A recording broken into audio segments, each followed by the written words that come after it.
Hey everyone, DeadTom here. Here we are at the end of 20,000 years. We're off to a rip-roaring start, aren't we? Well, just a bit of disclaimer here. This is going to be a very unscripted video, so I have a tendency to ramble and rant and just go on and on, even though I have an idea of what I want to say, but without a script, anything's fair game at this point. But here we are at the end of 2019 and approaching 2020. So this is going to be more or less a reflective piece and kind of I don't know how else to put it other than just simply looking back on some of the cool things that I've been able to do, some of the things that I've learned, and what I'm looking forward to in the future. So as I kind of look back on this year of the things that I've been able to do as an actor, I'm very grateful. But at the same time, there has kind of been a moment, or I guess a point in my life, or a season is a better term that I would like to use, where I've kind of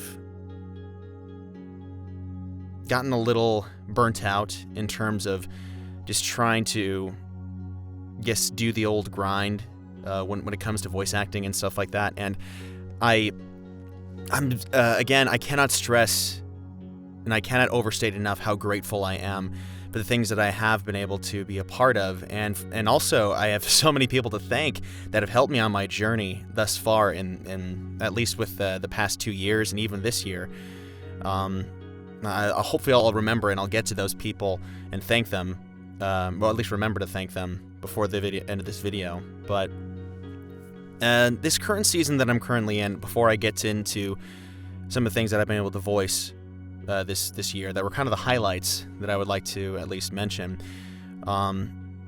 Lately, I've just been and as you can kind of tell, for those of you who are still subscribed to me, that it's been over 6 months since my last update video, or not an update video, but just a video in general, where I think the last video that I uploaded was, I think, the finale to the Bamango arc with the Halcyon Girl series, or at least the Halcyon Girl arc.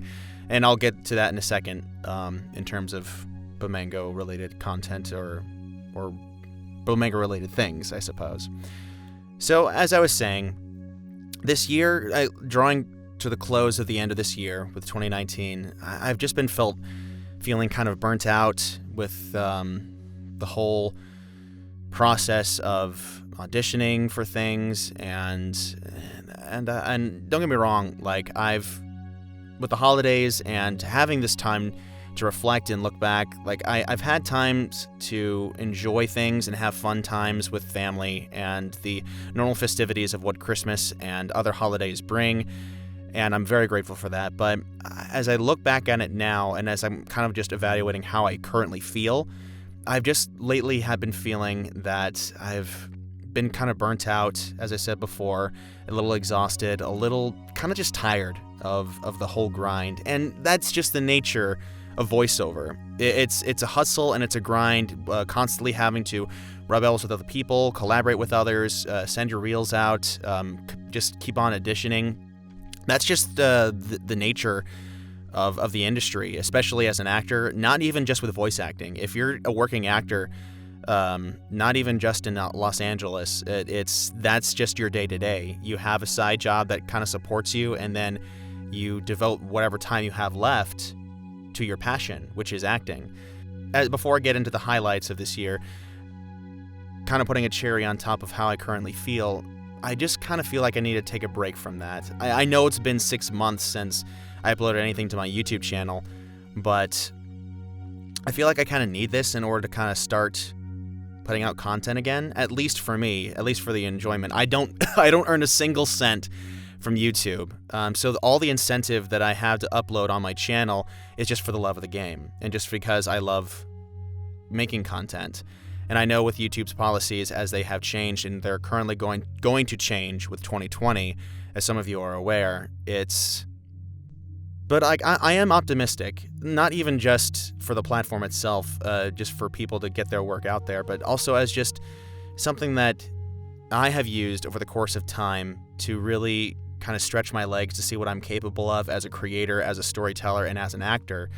I have always kind of viewed myself as a storyteller and kind of an actor second, if that makes sense. Although I love acting and I love voiceover, I've fallen so in love with it, and I still love it. But this time to look back and reflect, I feel like I just need some time to really kind of escape all of that, and not necessarily a vacation.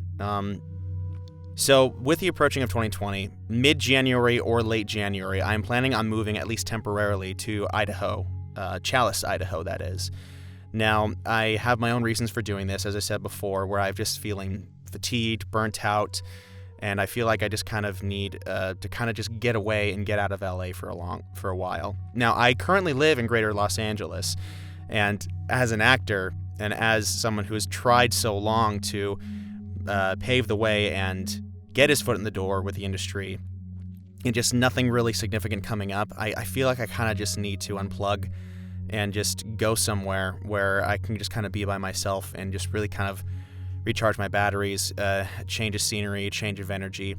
And I can already tell this is going to be turning into a much longer video than I had originally intended. So for the sake of things, I'll go ahead and just simply let you guys know the purpose of this video is, 1, to inform you guys of what's going to happen, and 2, to inform you guys, at least in terms of like what's currently going on in my life, and also number 2 is to inform you of where this channel is going to go in terms of content. Will I be uploading more content? Yes. I don't know when I'll start uploading new content. If anything, what I hope to do up in Chalice, Idaho, is at least take more advantage of my camera and really get some scenic shots and really kind of do some more reflective pieces, and just really kind of enjoy the scenery, if anything. So now, for those of you who are wondering, like, what's up in Chalice, Idaho, it's in the middle of nowhere, Idaho, pretty much in a community and city where everyone just kind of knows each other. Everything is very tight knit and intimate. I'll be up there, kind of just working more with my hands. I'll be doing farm work. I'll be doing and working, because all this is kind of connected through my church body, my church family, that some of them have moved from California to Chalice, Idaho, and they have invited me because currently, right now, I don't really have any major responsibilities that are tying me down, that are preventing me from doing that. So I just kind of took it as an opportunity to really kind of take advantage of that and be like, well, I don't really have anything going on, so it seemed really attractive to me. So that's where I'll be for a little over a month, possibly longer, I don't know. But we've agreed to, at least for the time being, for a month. So I'll be planning on leaving mid-January, late January, and staying throughout the month of February. And possibly I might stay longer. I don't know. I'll try and keep you guys updated as much as possible, and I'll try to be more consistent with videos like this as much as possible. So that being said, now I think we can get into more of the things that I can look back on this year, and the things that I'm very grateful for.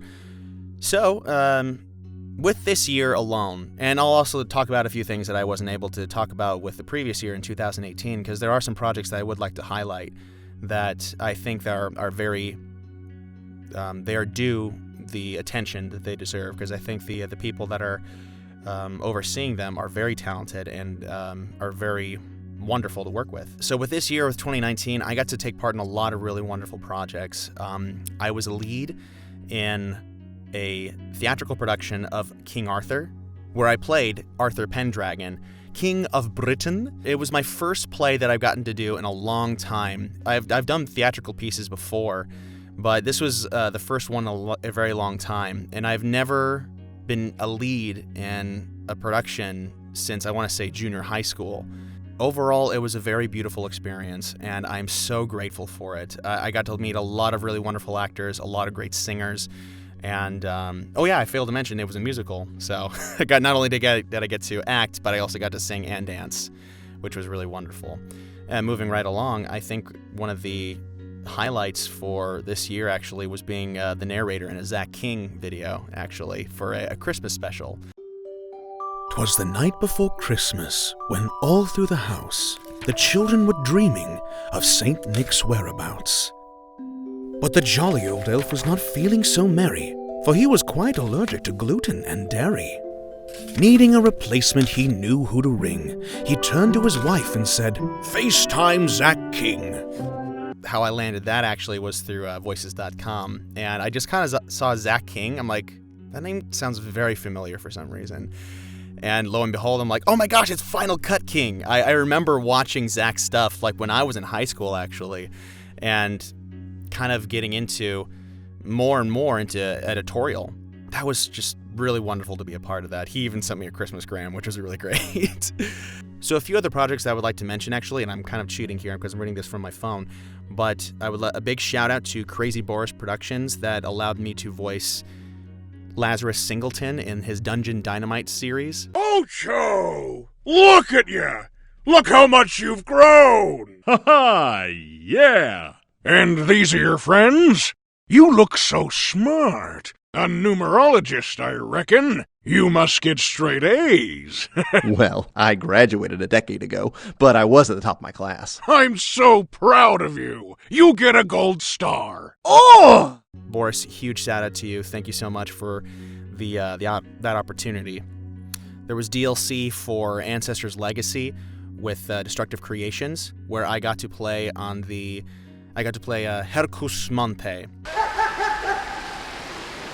Bokarvis. The last time I was here, I was 15 years old. A lot has changed. And hopefully, for the better. You there, peasant. Come here. Hercus? My brother! So, the rumors are true. We thought you were long dead. Burka, I didn't recognize you. Well, God decided I would be more useful alive than dead. Will you accompany me to Bokarvis? But of course! I believe Prussian was the new campaign. Prussian was at least a. It was specifically titled the Teutonic Order, with focusing on the Knights Templar. With that game, and I've done voices for them before. And then finally, collaborating with Toucan LDM as I voiced Starwolf, Falco. Excuse me? You're talking to three of the best fighters that have ever been involved with the Smash Brothers tournaments. I mean, did you forget about the Melee event years ago? We still have our own integrity. Especially coming from some crock whose most memorable moments came from some mediocre cartoon show.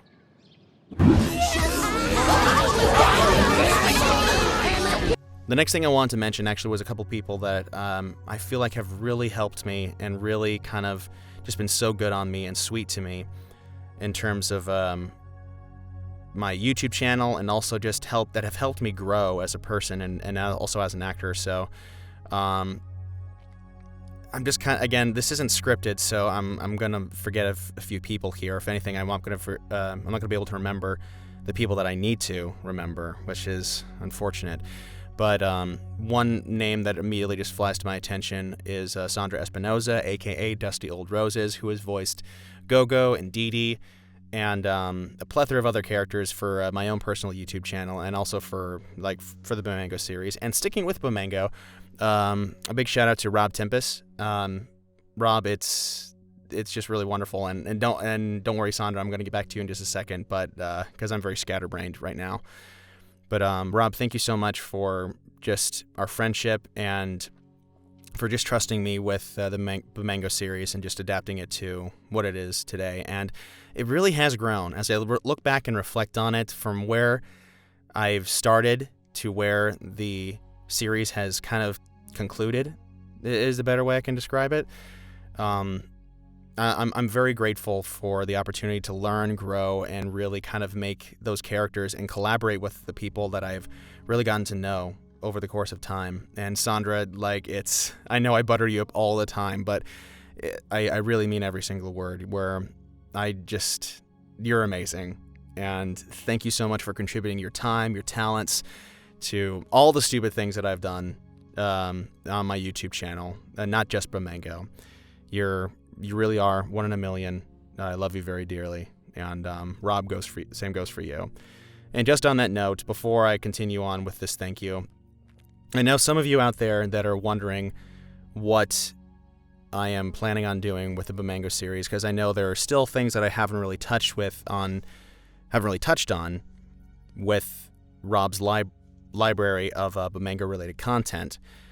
Over the course of time with the dubs, I feel like I've done what I had set out to do with the dubs. And granted, I know I could start with the new installment with the reboot that Rob has done on the Bamango website, but I think at this point, I think the Bamango series is done.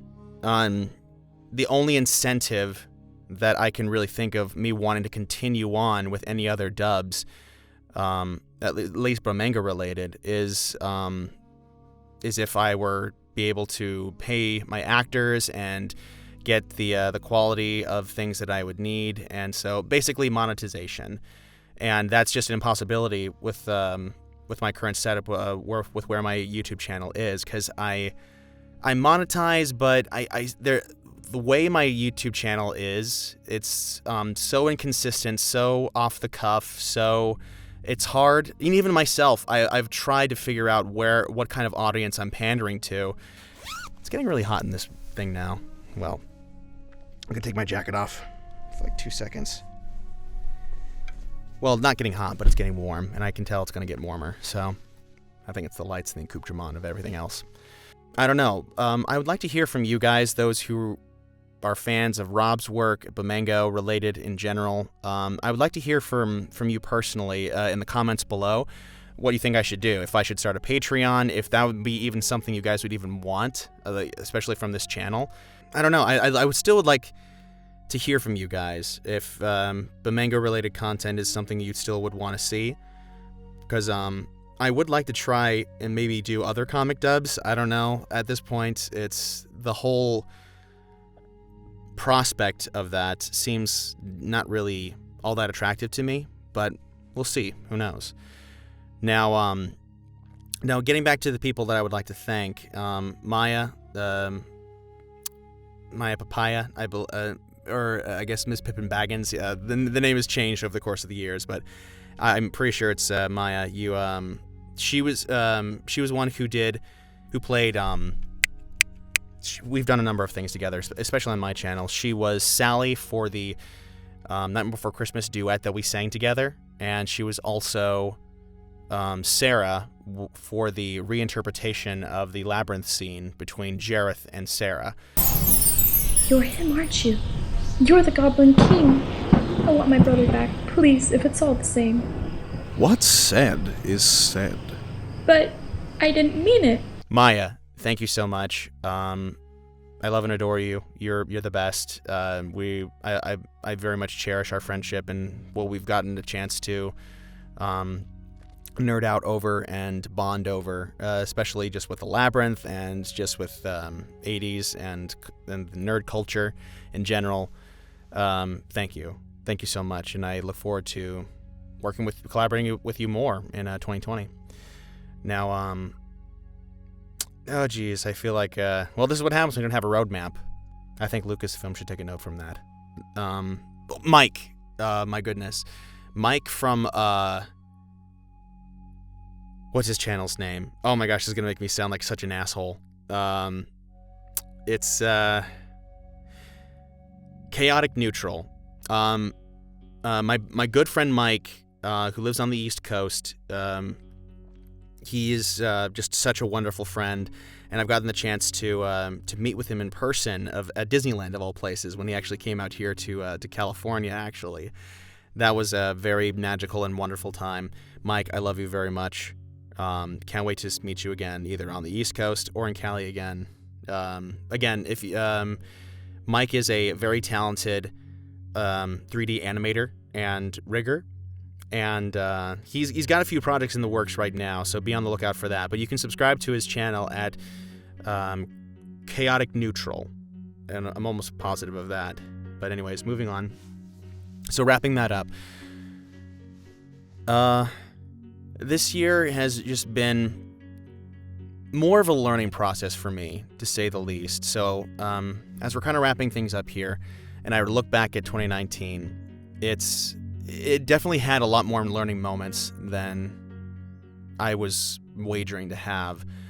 Especially turning 30, that has been something that I've been struggling with for a good long while now. And I think I'm at peace now. Because I hear a lot of people who already have turned 30, they're like, oh, your 30s are like the best years of your life. Like, you're going to start, essentially start living.